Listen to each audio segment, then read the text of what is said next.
Y no es porque ser pobre es malo. De hecho, mi libro es un libro que nace de la pobreza. Es un libro que es adversidad convertida en oportunidad.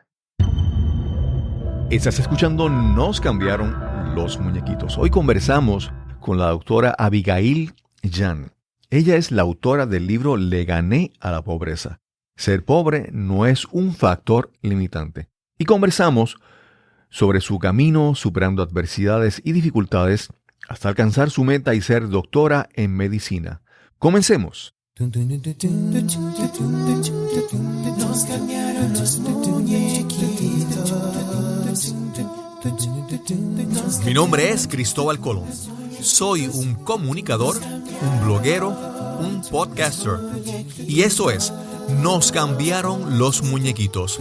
Porque lo único constante en la vida es el cambio. En Nos cambiaron los muñequitos te traemos historias de personas que se adaptan al cambio, que no se dan por vencidos, que se reinventan. Nuestro deseo es que puedas aprender, te inspires y actúes para crear la vida que anhelas para ti y tus seres queridos. Te agradecemos por acompañarnos en este episodio, el número 102. Hoy conversamos con la doctora Abigail Jan. La doctora Jan es la autora del libro Le gané a la pobreza. Ser pobre no es un factor limitante. Esta entrevista con la doctora Jan tuvo muchas complicaciones técnicas, se fue suspendida en una ocasión anterior su grabación y en este momento, en esta entrevista, hubo mucha dificultad en la conexión, hubo muchos ruidos que nos afectaron, pero entiendo que el contenido de esta conversación es tan valioso que te pido disculpas por la dificultad, por la calidad del audio, pero te exhorto a que por favor escuches y prestes atención a las palabras inspiradoras, valientes, motivadoras de la doctora Abigail Jan. Espero que disfrutes de esta conversación para Nos cambiaron los muñequitos. Saludos, aquí estamos nuevamente en otra llamada, en otra conversación para Nos cambiaron los muñequitos. Hoy esta conversación ha sido complicada, ha sido un vivo ejemplo de lo que es tratar de superar todas las dificultades. Hoy conversamos con la doctora Abigail Jan. Ella escribió un libro que esto lo descubrí a través de las redes sociales. El libro se llama Le gané a la pobreza, donde ella narra su historia. ¿Cómo estás, Abigail? Hola, señor Cristóbal Colón. Estoy súper feliz, emocionada. Ha sido difícil, sí, lograr eso, pero finalmente lo estamos haciendo, que es lo más importante. Claro, claro. Abigail es doctora en medicina, es cierto, ¿verdad? Cierto, doctora en medicina. Medicina general. Sí, hasta ahora, porque el próximo 1 de marzo me toca coger el examen para iniciar la especialidad. Estoy preparándome para pasar el examen. ¿Y qué especialidad estás pensando? Me gustan 2 especialidades, pero en el país no es fácil elegir lo que uno quiere. Okay. Es lo que hay de disponibilidad. Me gustan oncología pediátrica y emergenciología. Yo elegí emergenciología ahora mismo porque la oncología es una subespecialidad. Para hacerla tengo que hacer medicina interna. Medicina interna tiene una demanda muy fuerte, ya que es la base para todas, como la mayoría de las especialidades. Entonces, para evitarle que yo no encuentre una plaza, elegí emergenciología, pero en realidad me gusta más oncología pediátrica, pero también emergenciología. La elegí ahora mismo. Gracias. O sea, me dijiste que habíamos hablado que estudiaste en la UAST, en la Universidad Autónoma de Santo Domingo. ¿Eso es correcto? Sí, correcto. La Primada de América es una universidad muy difícil, todo es difícil, pero prepara a la gente de una manera excelente. Si tú quieres salir bien preparado, sales bien preparado. Es una universidad donde se prepara en todo el sentido de la palabra. Qué bueno, qué bueno. Sí. Yo te había mencionado así antes que 2 cuñados míos estudiaron medicina en la UAST. Allá en la República Dominicana, que eso ya desde joven yo conozco las referencias de la Universidad Autónoma en Santo Domingo. Sí, a pesar de lo difícil y de lo que se habla de ella, vienen muchos extranjeros a estudiar en la Universidad Autónoma de Santo Domingo porque ella permite que el título sea validado en cualquier otro país. Por eso vienen muchos extranjeros a estudiar en la Universidad Autónoma de Santo Domingo. Es excelente la universidad. Lo vas a ver que tiene su parte difícil, pero claro, después que uno está ahí, no se adapta. Claro. ¿Dónde naciste, Abigail? Bueno, yo nací en República Dominicana, en una provincia llamada San Pedro de Macorís. Okay. Solamente nací, pero no crecí en Okay. República Dominicana. ¿Y dónde te criaste? En Haití, en una parte de la frontera llamada Los Botados. Okay. Pero el pueblo se llama Saltadero.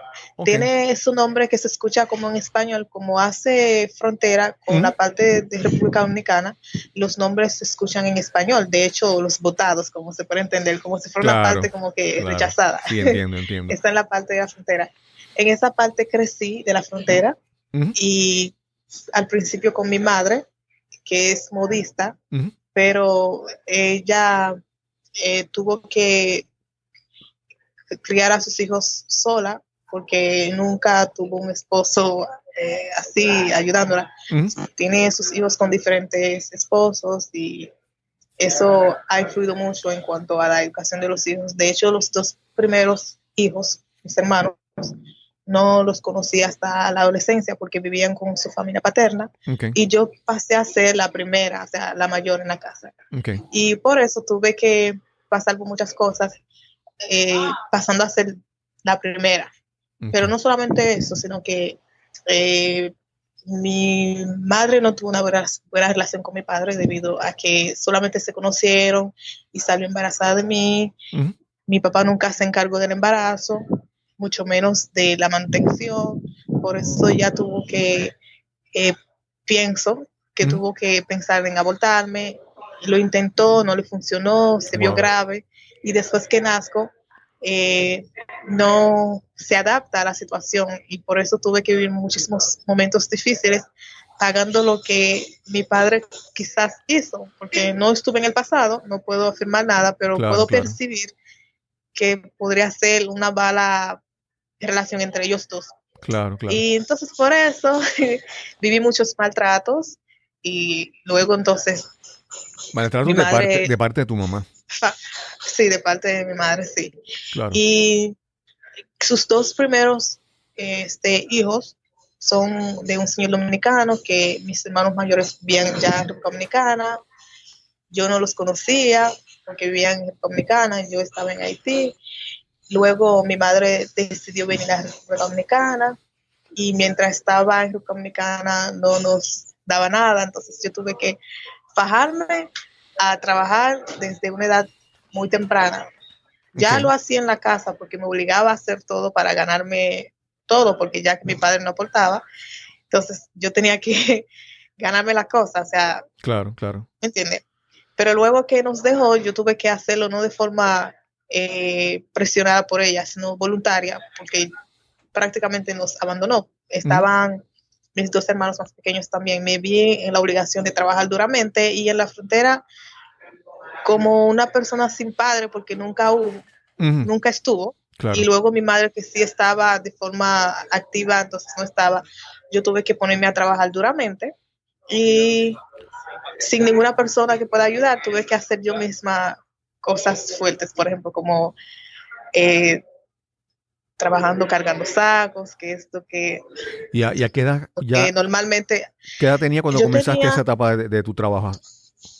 Yo tenía 10 años cuando eso. Wow. 10 años, iba a cumplir 11 años. Wow. Y comencé a trabajar cargando sacos pesados, que son un trabajo muy fuerte, pero yo lo hacía de forma voluntaria. Claro, mi padre no estaba, mi madre no estaba, entonces yo tenía que sobrevivir.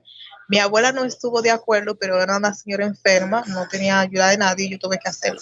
Pero luego salí de eso. Wow. Luego mi abuela tuvo que venir a República Dominicana porque su hija mayor, hermana mayor de mi madre, tuvo que traerla para República Dominicana porque estaba muy enferma, muy avanzada de edad, y ella me trajo con ella porque no tenía dónde dejarme. Prácticamente yo no tenía familia. Mi única familia era mi madre, que me tenía como así. Claro. Mi abuela tuvo que hacerse cargo.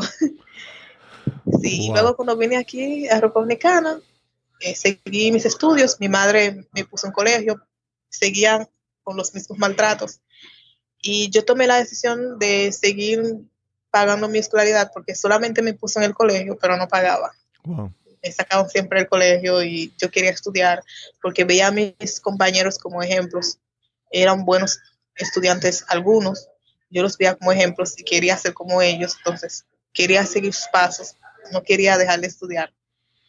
La presioné para que me pusiera en la escuela. Me puso, pero luego no pagaba. Entonces, claro, a partir de ese momento tuve que comenzar a trabajar en casa de familia para ser bachiller. Logré ser bachiller y cuando después entraste al colegio, perdóname que te interrumpa, cuando dices que entonces empezaste a trabajar, ¿qué trabajo tenías en ese momento? Comencé a trabajar en una casa de familia. Ok. Sí, labores domésticas, limpieza y todo eso. Ajá.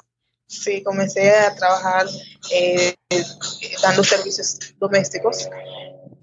Pero antes de que yo comenzara, que eso fue a la edad de 15 años, yo duré como 2 o 3 meses en una tienda porque fui preguntándole a personas y a empresas que me permitieran trabajar, pero eran menor de edad, no me podían aceptar. En una tienda me permitieron por un par de meses organizar, limpiar cosas, pero luego por ser menor de edad no podían seguir conmigo. Me dicen solamente para ayudarte, pero no podemos seguir contigo. Wow. Pero en la casa de familia no hay tantos requisitos porque lo importante es que tú puedas hacer tu trabajo. Claro. Exacto. Entonces estabas trabajando durante el día, o sea, pero estudiando durante el día y el resto del día por las tardes trabajabas entonces. Sí, yo trabajaba en los fines de semana, porque yo estudiaba, trabajaba los fines de semana, porque estudiaba los días de la semana y trabajaba los fines de semana, lunes a viernes en el colegio, y los viernes en la tarde iba a la casa a trabajar hasta los lunes por la mañana, regresaba porque era la tanda vespertina que yo estudiaba en el colegio. Wow. Pero yo lo hacía todo con amor. Yo nunca sentí el sacrificio. Fue un sacrificio. No sé si me entiendes. Fue un sacrificio. Pero como yo vi que era la única vía para lograr lo que yo tenía, entonces yo lo disfrutaba. Pero claro que era un sacrificio. Porque yo lo que quería era lograr mi objetivo. Y yo veía que el único medio para lograrlo era ese. Y realmente era ese. No había otro. Entonces. Disculpa que te pregunte, ¿verdad? Es siempre bien importante una figura del padre, de la madre. Siempre uno busca el cariño, uno busca el apoyo, uno busca la seguridad que le provee eso. Y en tu caso, ¿cómo tú, ante todas las situaciones que estás viviendo, qué pasaba por tu mente para tú mantenerte firme, para mantenerte, vamos a decir, sana, ¿verdad? Mantenerte positiva en todas estas cosas que pasaban. ¿Qué pasaba por tu mente? ¿Qué tú veías, pensabas en tu futuro? ¿Qué era lo que te ayudaba a sobrepasar todas esas cosas en tu niñez? Bueno, mi padre en aquel entonces y hasta ahora tiene su familia, su esposa, y su familia son gente que más o menos tienen recursos y son más o menos educadas. Yo me tenían rechazada precisamente por eso, porque mi madre no es del mismo recurso que ellos, ni tiene la educación que mi padre y sus hermanos, mi abuela tienen. Por eso también venían los rechazos, o sea, nunca me vieron como alguien que merecía ser parte de su familia. Entonces, por esta razón, yo nunca llegué a tener el apellido de ellos. Okay. Todo eso me dio desde pequeña. Yo nací desde pequeña con ese resentimiento hacia mi familia paterna, como que ¿por qué no me quieren? ¿Por qué no me quieren aceptar como una hija? Solo porque yo no entendía por qué. Yo pude entender más o menos por qué cuando yo tenía 12, que iba a cumplir 13 años, que mi abuela hizo una fiesta importante, invitó a muchos amigos y yo siendo parte de la familia, no fui invitada. Claro, nunca tuve un acta de nacimiento con un apellido de ellos, o sea, nunca fui reconocida como una hija de la familia, pero biológicamente yo lo era. Entonces, personas que ni siquiera son familias fueron invitadas y yo no. Entonces, todo eso me fue hiriendo. Y yo decía que yo tenía que alcanzar la educación que ellos tienen para que me vieran como alguien importante también. Y yo lo logré. Hasta llegué a viajar a Estados Unidos y mi abuela vive en un lugar que se llama Lynn, en Boston, Massachusetts. Cuando yo llegué hice todo el esfuerzo para que pudiera ir a su casa y que me viera. Que cuando me vio me preguntó, y ese era uno de mis sueños, o sea, verla a ella en el lugar donde está, que se sorprendiera que yo pudiera estar en ese lugar y que yo llegara con otro estatus, porque cuando fui por medio de mi estudio. Claro, yo tuve que pagar el costo, pero la vía para llegar ahí fue la universidad. Que cuando me vio, wow, ¿cómo llegaste? Le expliqué. Por vía de la universidad. Oh, ¿qué estudias? Medicina. Wow. Y dentro de 1 año y medio seré doctora, porque en 1 año iba a entrar al preinternado, luego al internado. Entonces, yo quería ver eso cumplir antes de que ella se muriera. Ella no se ha muerto, pero para mí como que lo logré. O sea, ver como que me tenían rechazada porque no tenía el mismo estatus, o sea, no reunía los requisitos que los integrantes de la familia reunían, me daba coraje para estudiar. Porque de parte materna no hay estímulos, no hay ejemplos, porque ninguno tienen la educación que la parte paterna tiene. Entonces, yo lo veía a ellos como ese motivo para alcanzarlos y hacerle entender que siendo pobre podía llegar hasta donde ellos están. Y cuando en ese encuentro con tu abuela, ¿sientes que hubo algún cambio en su comportamiento hacia ti? ¿Hubo alguna diferencia? Estaba sorpresiva, porque se sorprende que yo llegara. Me mostraba cierto cariño, pero con frialdad, porque tú me puedes entender, ¿verdad? Tienes que sentir vergüenza. Porque nunca brindó apoyo, tampoco estimuló a su hijo para que lo hiciera. Y, o sea, yo nunca recibí nada de ellos, ni económicamente, ni como familia, porque ni siquiera un apellido, ni nada de eso. Entonces, cuando llego, me recibe, yo la abrazo, bendición abuela, ¿cómo está? Muy bien, hija. Y dime, ¿cómo tú llegas? No me dijiste que tú venías. No, porque no tenemos comunicación, no sé, pero, o sea, llegas aquí, investigué con otra gente, me dieron la dirección. Wow, pero eso es emocionante, qué bella, qué grande. Sí, muy grande. Tenemos muchos años que no nos vemos, desde que estabas pequeña, te vi. Ni siquiera te reconocería. Y fuimos hablando así. Y nada, hasta que fue enseñándome la casa donde vive y fuimos hablando así y después pude sentir en su rostro, o sea, pude percibir en su rostro mucha tristeza. Como que se siente como arrepentida. No, y todo. Sí, en un momento ya no podía cambiar lo que había sido toda la vida contigo, ¿verdad? Eso, ¿verdad? Es difícil, sí. Y entonces... Y eso fue un logro para mí, porque yo quería llegar a esa parte. Yo no quería que ella se muriera sin que viera como que, habiéndome rechazado, porque no fue de forma directa, porque no me dije, ay, yo no te quiero, pero eso es lo que se deja entender. Entonces yo llego a alcanzar su estatus, porque yo lo alcancé. Ellos son gente profesional, yo también. Ella es tu abuela paterna biológica, me diste. Sí, biológica, sí. Ok. Y tu relación posterior con tu papá biológico, ¿verdad? Ya hiciste este acercamiento de conectar y comunicarte con tu abuela y, ¿verdad? Tratar de que ella viera todo lo que tú habías alcanzado. Pero con tu padre, ¿tú has tenido algún encuentro así o cómo ha sido la relación posterior con tu papá? Sí, a la edad de 21 años, que fue cuando yo entré a la Universidad Autónoma de Santo Domingo. Yo estaba en otra universidad, pero no estudiando lo que yo quería estudiar. A la edad de 21 años fue que yo entré a la Universidad Autónoma estudiando lo que yo quería estudiar. A esa edad se le murió una hermana a mi padre y yo viajé a Haití. Yo estaba trabajando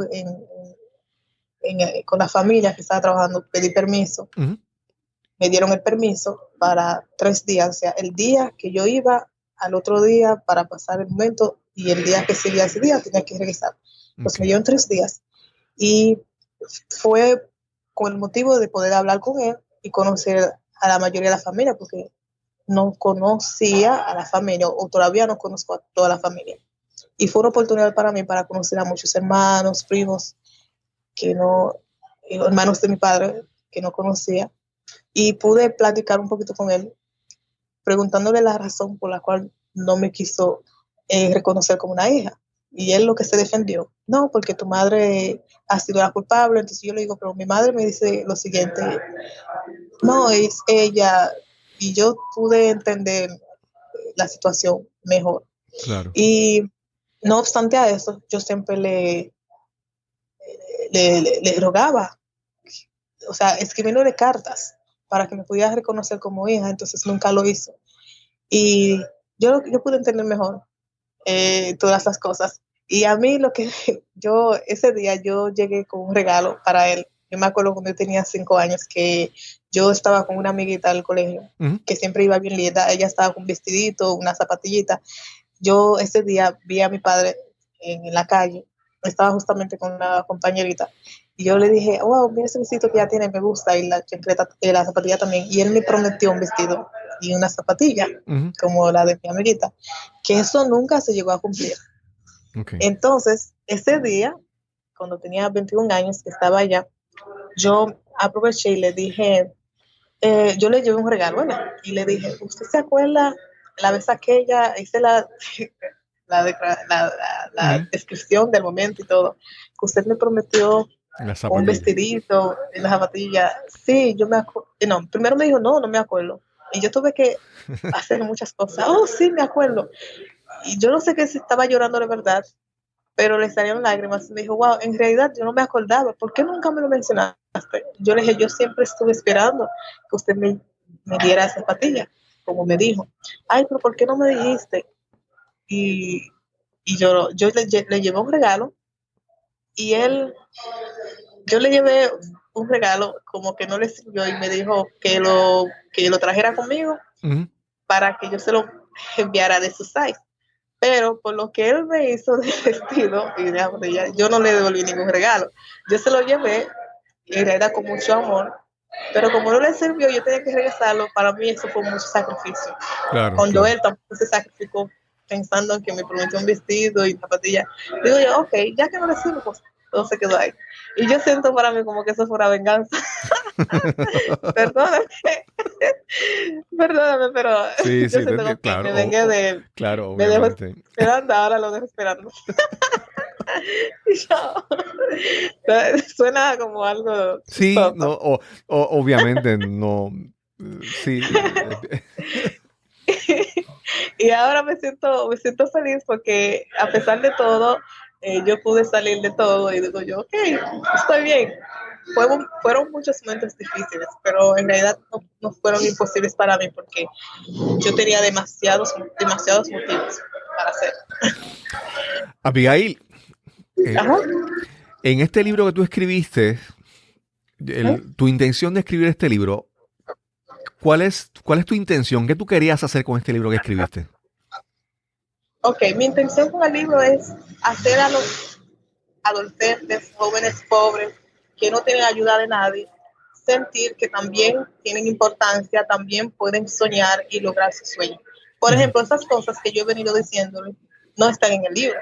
Son vivencias muy personales, claro, que yo pienso que no tengo que ponerlas en el libro porque se oyen como ridículas.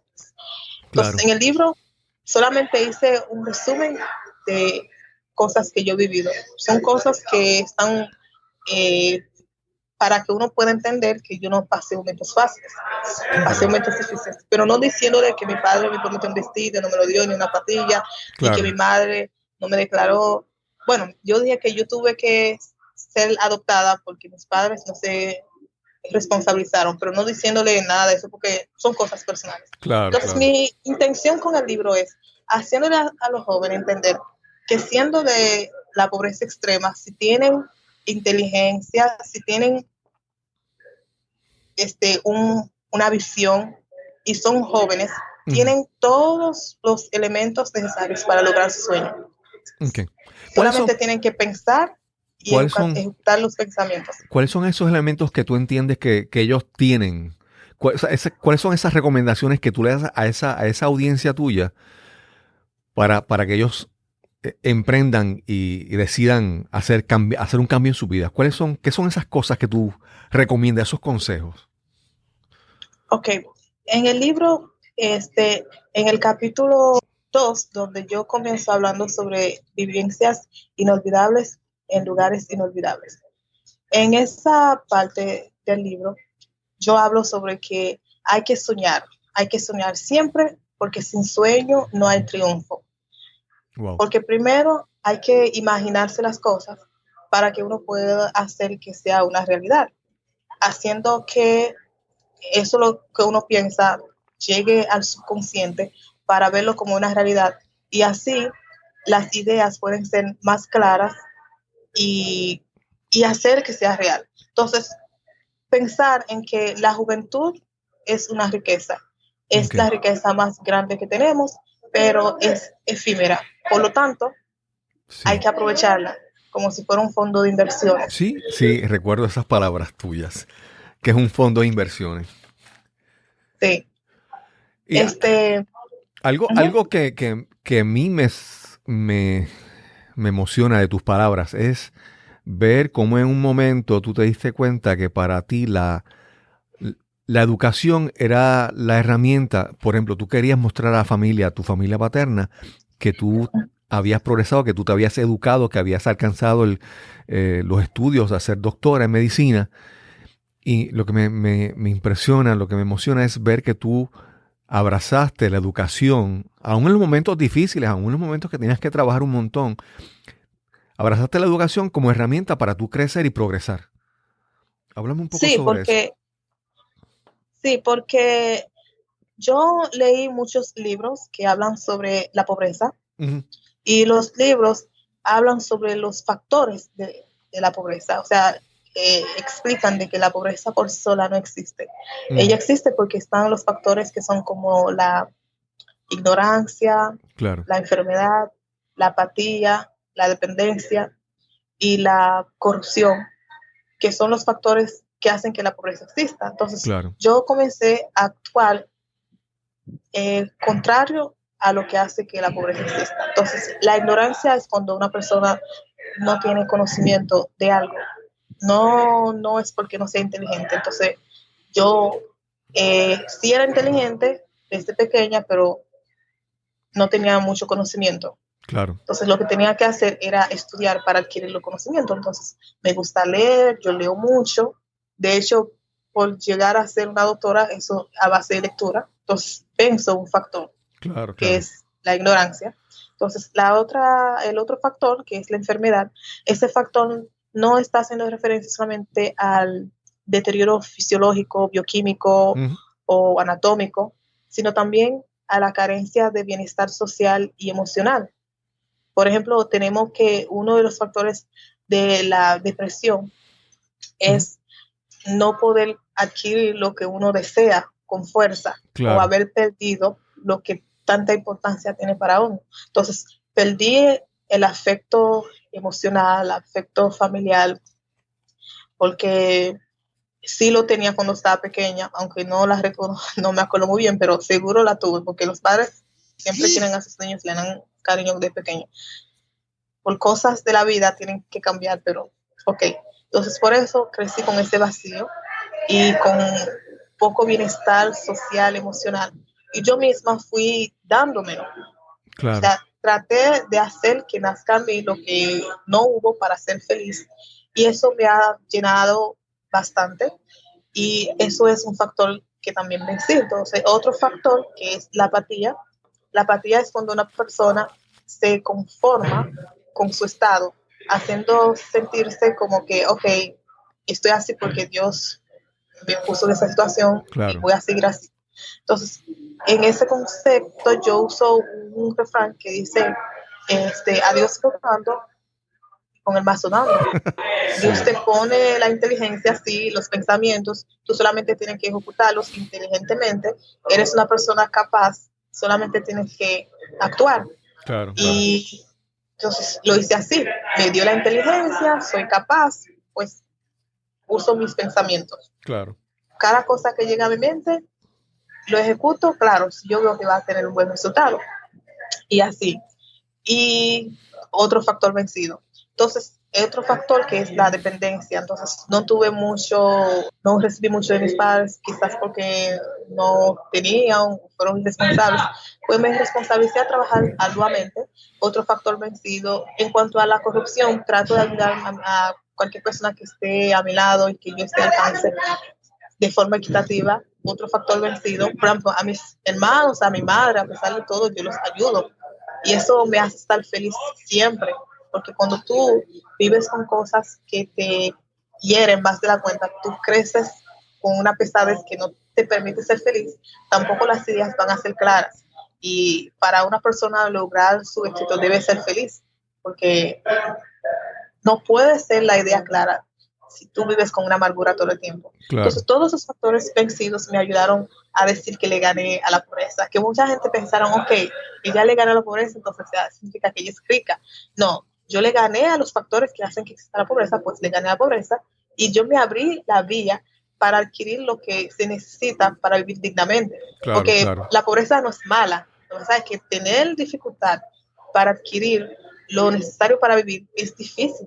Claro. Necesitar un pan y no tener la facultad para adquirirlo y ver que tú llegas a enganinación hasta caquéxico, claro. Porque tú no tienes la posibilidad de adquirirlo, eso es difícil. Claro. Entonces, gracias a Dios, yo salí de esa etapa y no es porque ser pobre es malo. De hecho, mi libro es un libro que nace de la pobreza. Claro. Es un libro que es adversidad convertida en oportunidad. Exacto. Entonces, hasta por yo llegar a ser profesional pude comprar mi apartamento, que el primero tenía un vehículo, no lo vi como algo tan necesario, lo vendí y después el apartamento, o sea, porque yo vencí a los factores, claro, ¿entiendes? Claro. Entonces, que no es obligatorio en un apartamento, pero mi intención era llegar a tener un empleo para cubrir mis necesidades y un hogar para vivir, que el hogar no tiene que ser con lujos, claro, pero tener claro. un techo para vivir. Claro. Entonces, todo eso. Entonces, mi libro es un libro muy interesante. Es un libro para un público general. Yo lo dedico a los jóvenes y a adolescentes muy pobres, porque yo me basé en mi propia historia para que ellos también puedan inspirarse. Pero a medida que yo fui creciendo, porque luego de la etapa de la adolescencia fui joven y ahora adulta joven, y sigo teniendo cosas que pueden ayudar. Por ejemplo, a mí me gusta emprender, por eso que yo estoy escribiendo mi próximo libro, que es de emprendimiento, que es también una forma de uno vencer a la pobreza. Qué Cuando bueno. tú creas un pequeño negocio, tú puedes emplear a otra gente, estás ayudando. Claro. Y también a ti mismo, obviamente. Claro. Entonces, y por ejemplo, en mi libro yo pasé por momentos de depresión, que yo pude vencerlo. Doy consejos de cómo una gente puede vencerlo también. O sea, es un libro muy interesante de cómo poder abrir puertas donde no hay, que nadie ve esa puerta, pero tú la vas a ver porque ella está. Claro, claro. O sea, para verla se tiene que preparar mentalmente, tener una actitud. O sea, el capítulo 3. Abrir la mente, abrir los ojos para poder ver esas oportunidades, poder ver esas puertas abiertas para ti. Exacto, que eso es como ya el capítulo 3, porque sí. En el capítulo 2, donde yo dije que uno tiene que soñar, sin sueño no hay triunfo, sacar provecho de la juventud, suprimir los factores, como yo acabo de decir, que hacen que la pobreza exista. No solamente la pobreza, cualquier cosa que exista en tu vida que no te permite crecer, tienes que suprimir al factor. La causa sola no puedes, porque tienes que actuar sobre el factor para que la causa pueda ser más fácil eliminarla. Claro. Y por ejemplo también adaptarse a los cambios, que mucha gente cuando llegan momentos difíciles en su vida quieren huir, soltar. No, tienes que enfrentarle, tienes que hacerte más fuerte, para que puedas encontrar la solución. Los cambios son buenos. Para llegar al éxito hay que adaptarse a los cambios. Por ejemplo, yo me adapté a los cambios. No tenía cómo vivir, no tenía nada, me adapté. No tenía nada, pues compraba lo que podía comprar. Qué bien. O sea, ir al mercado donde la cosa más barata era la que yo podía adquirir, esa adquiría. Y ahorraba de todo modo. Uh-huh. Claro, sujeto a modificaciones. Claro, más barato, ropa usada, zapatos usados, comida la más barata. Y luego entonces trataba de limpiarla para que fuera más higiénica, etcétera. Pero lo hacía con objetivo, no era para pasar 1 año, 2 años, 3 años haciendo lo mismo. Claro, que luego al año, con lo poquito que ahorraba, podía tener algo más. Entonces ya podía modificar un poquito el patrón de la comida. La ropa no es tan necesario, porque yo lo que me dediqué fue a mejorar mi preparación académica. Todo mi ahorro era para mi educación, pero cuando la cosa mejoraba también mi alimentación, mejoraba también mi apariencia. ¿Por qué? Porque también explico que en la sociedad la gente se fija demasiado en la apariencia. Sí. Primero es la impresión y luego el conocimiento. Yo lo puse así en el libro para ayudar a la gente a que abra puerta. Primero la impresión, que es lo que la gente quiere ver. El conocimiento tú se lo puedes mostrar hablando. Por ejemplo, en una entrevista llegas impresionando. Uh-huh. Y para tú impresionar no necesitas gran cosa. Tú eres muy pobre, no tienes mucho dinero, pues tú vas a un lugar donde venden ropa usada, zapatos usados, lo compras que se vea bien, lo lavas, lo planchas. Ya con la primera impresión estás ayudando. Y para la cabeza no hay que tener mucho dinero, solamente tienes que saber cómo arreglarla. Y la actitud, que es en el capítulo 3, la actitud mental positiva, para que desde que llegues, impresiones. Sí. Y impresionando, la primera impresión, ¿verdad? Mientras te pregunten, hablando, tú muestras el conocimiento, que es el segundo. No es el conocimiento el primero. La gente quiere ver la apariencia. Claro. Y cuando habla contigo, tú lo sorprendes con el conocimiento y las habilidades, los talentos, saber usarlo para despertar a la gente. Hay como un dicho que dice que llega una persona y tiene una apariencia, pero todo llega hasta que abre la boca, ¿verdad? Ahí cambia todo. Pues en este caso tú hablas de que la primera impresión, pero luego cuando tú comienzas a hablar, demuestras qué es lo que hay en tu mente y qué es lo que hay en tu corazón, ¿verdad? Exacto, que va acompañado. Como la gente quiere la apariencia, tú se la das, pero teniendo bien claro que el conocimiento no va a ser primero, pero va y desde que comience, entonces tú le vas a demostrar. Claro. Y todo eso, porque lo que pasa es que yo pasé por todas esas etapas, como vine en esos momentos difíciles en la universidad, para tú ser aceptado, la gente está esperando que el que más tiene, el que se viste mejor, el que tiene el vehículo. Yo no lo tenía, pero yo tuve que demostrarle que yo también podía, con mi conocimiento y mi ropita barata, como le dije, usado, pero cuando que no encajaba mucho, pero de lo poquito trataba de reunir aunque sea un 30% de la apariencia. Claro.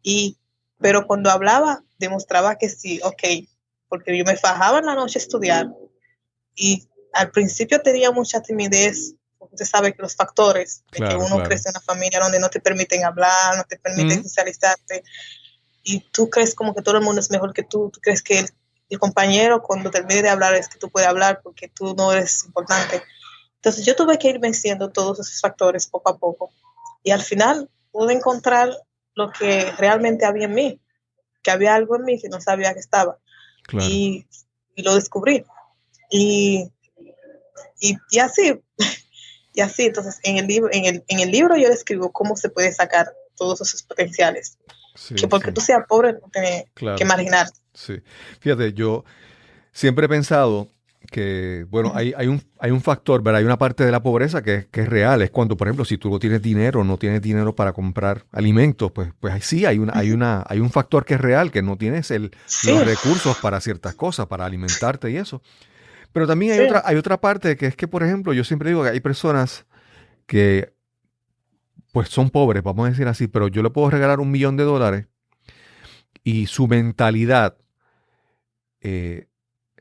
al año ya gastaron $1,000,000 y todavía siguen en la pobreza, vamos a decir de esa manera. ¿Por qué? Porque no tienen la mentalidad, los pensamientos, la actitud para buscar progresar, ¿verdad?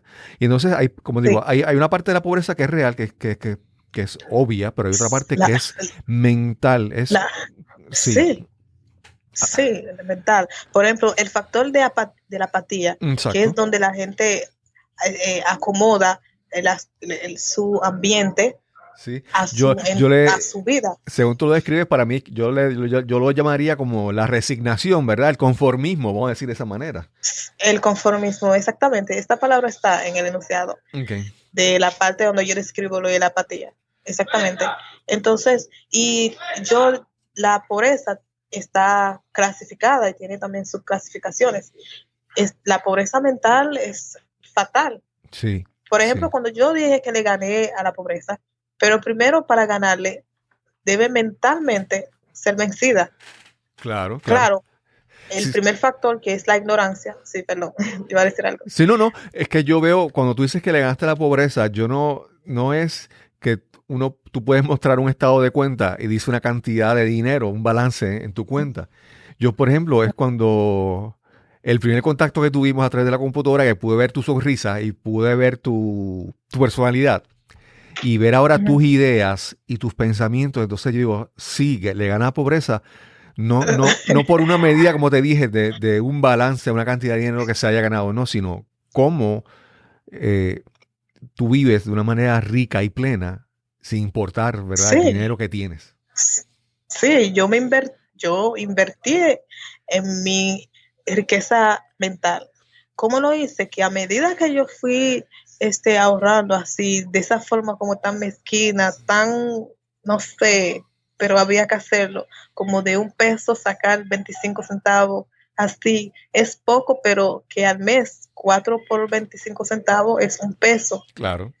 Y yo fui ahorrando así que al final, después de 3, 4 años, yo vi que tenía 60,000. Después de casi 4 años. Wow. O sea, 4 años ahorrando para llegar a 60,000. O sea, mucho. Pero lo fui haciendo poco a poco. Entonces, y yo me olvidé de ello, pero luego, y todo eso lo hacía para mi riqueza espiritual. Qué bien. Porque ¿qué yo hice? Así sin conocimiento al principio, fui enriqueciéndome en cuanto a conocimiento. Me inscribí un curso de informática. Yo me olvidé de vivir para la gente, de que comprar ropa. Eso fue después, porque yo dije, yo tengo que llegar a esta etapa, pero al paso. Fui preparándome. Me inscribí un curso de informática. Tenía mi ropita, lo necesario. Y fui mejorando un poquito mi comida. Y me inscribí un curso de auxiliar en contabilidad, un curso de cajera, y después un curso de belleza. Todo lo que yo pienso que podía ser un poquito útil para yo encontrar un empleo, que nunca me ayudó. Porque cada vez que yo iba a buscar un empleo había que depositar un currículum y esperaba, no me llamaban, entonces tenía mucha necesidad. Yo tenía que buscar algo rápido. Claro. Y lo más rápido que aparecía era lo de casa de familia. Pero a pesar de todo eso, lo hacía porque era una vía, pero yo fui preparándome lateralmente a eso. Claro. Luego me inscribí en cursos de conducción, aprendí a manejar, luego pude obtener mi licencia para conducir y fui preparándome más, me inscribí en un curso de inglés y todo fue viendo que otras personas sabían hacerlo y yo no. Por ejemplo, en una exposición yo no tenía nada de habilidad para el manejo de la computadora. Tenía que estar llamando a un compañero para que me diga esto, cómo es.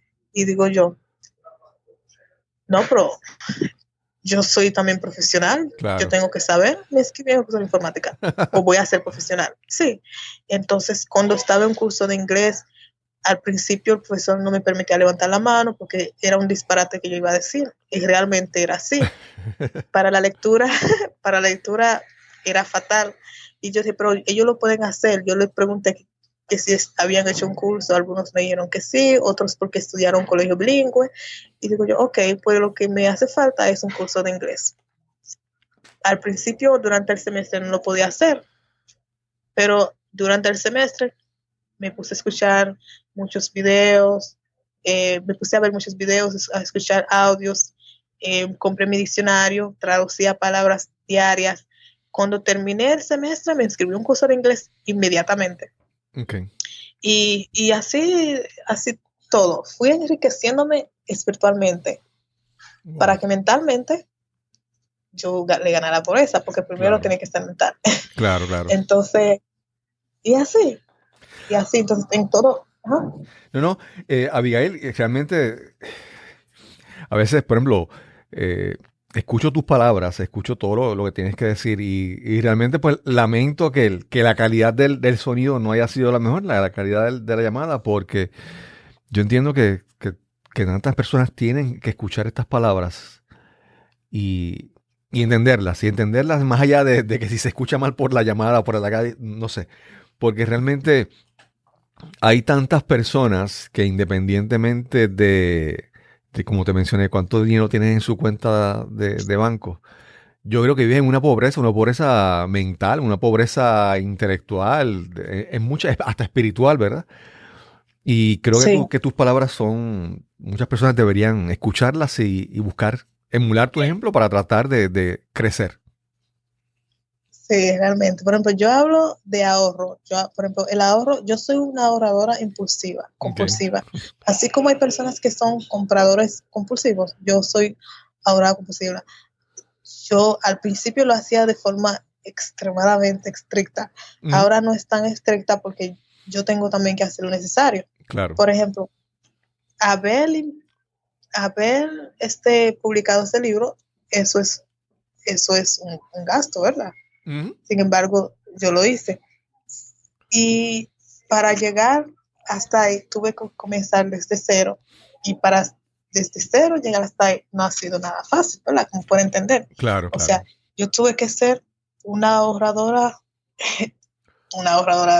sí, de todo. Sí, entonces, en el libro yo explico la importancia de ahorrar y cómo se puede ahorrar para que una persona desde cero pueda llegar a algo. Wow. Y todo eso está en el capítulo 2 y en el capítulo 3, que es para ya alcanzar el éxito. Entonces yo hablo sobre las condiciones, sobre que hay que tener una actitud mental positiva todo el tiempo y detallo muy bien todo y que hay que aprender a desarrollar. O si ya tiene la persona el sentido de oportunidad, perfecto. Si no, desarrollar. Se puede ser oportuno sin haber sido una persona oportunista todo el tiempo. Saber ver dónde hay oportunidad y convertir los problemas en oportunidades. Y disfrutando lo que una persona hace para que no lo vea como un sacrificio, también es parte de llegar al éxito. Ser perseverante, dedicarse, y la honestidad ayuda muchísimo. Que hay que siempre tomar decisiones, pero hay que medir las consecuencias que pueden traer y administrarlas si llegan, porque hay que saber que no hay que tomar decisiones, pero a la hora de tomarlas hay que pensar en que pueden venir consecuencias y riesgos. Sí. Y asumir las responsabilidades también de esas consecuencias. Exacto. Hay que percibirlos para que uno diga, ok, yo sé que si hago esto puede pasar esto. Claro. Para que, exacto.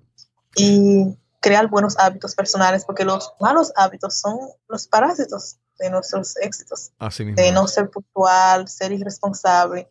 Las personas que son mala paga, que por ejemplo se puede tomar un préstamo en el banco, sí, pero luego entonces no la pagan a tiempo y después entonces caen en cicla y estaban en 90% para llegar al éxito, pero por un 10% perdieron todo, por no saber ser responsable. Sí, y a veces el problema con esas personas que tú mencionas así es que muchas veces saben las consecuencias de lo que va de sus decisiones y después cuando vienen las consecuencias dicen, no, pero eso no fui yo, eso no es culpa mía. Es como que, ¿por qué me pasa eso a mí? Pues porque tú tomaste las decisiones para llegar ahí, ¿verdad? Se ven como que no hay responsabilidad en cómo es su vida, no quieren asumir esa responsabilidad de su vida. Uh-huh. Abigail, ¿dónde pueden conseguir tu libro? Está disponible ya en Amazon. Te mencioné que yo lo había descargado para comenzar a leerlo. Y sale ahora la segunda edición. Sí, el próximo miércoles 19 de febrero está la puesta en circulación en un lugar muy importante de la ciudad de Santo Domingo, República Dominicana, que es en la zona colonial, la primera ciudad del país. Es en el Centro Cultural Banreservas. La gente puedes consultar por Google para ver el lugar donde va a ser. Y ese mismo día va a estar ya la segunda edición en Amazon. Yo voy a publicarlo 2 días antes porque no sale de una vez. Okay. Tienen que aprobarlo, etcétera, para que inmediatamente que esté siendo la puesta en circulación de la segunda edición, la gente también pueda adquirir desde ya la segunda edición. La segunda edición es lo mismo que la primera edición, lo único que está un poquito más ampliada, mejorada, porque yo lo releí, yo lo leí varias veces la primera edición, claro. Pero lo leí de otra forma, porque después que la gente hablan, yo vi que le dieron un buen acogimiento, lo leí de una forma criticándolo con un nivel más alto, claro. Y entonces mejoré las ideas, algunas, la mayoría ya estaban bien claras, y la portada, porque la portada primera fue por mí, entonces la hice más profesional, porque digo yo, ok, la gente me están aceptando el libro, pues tengo que hacerle entender que también quiero darle algo mejor, porque me la cogen, doy algo mejor. Agradezco a la doctora Abigail Jan por esta conversación que tuvimos hoy, fue súper interesante. Les pido unas disculpas nuevamente por la calidad del audio, fue muchas dificultades que tuvimos que superar para lograr esta conexión, y finalmente pues decidí publicar la entrevista entendiendo que el mensaje es muy valioso. Quiero saber tu opinión, si entiendes que sería bueno repetir la entrevista con la doctora Abigail Jan. Me escribes, te comunicas conmigo a través de las redes sociales, a través del correo electrónico info@cristobalcolon.net, y coordinaremos una entrevista con mayor tiempo, mayor profundidad y mejor calidad de audio para publicarla aquí nuevamente en el podcast.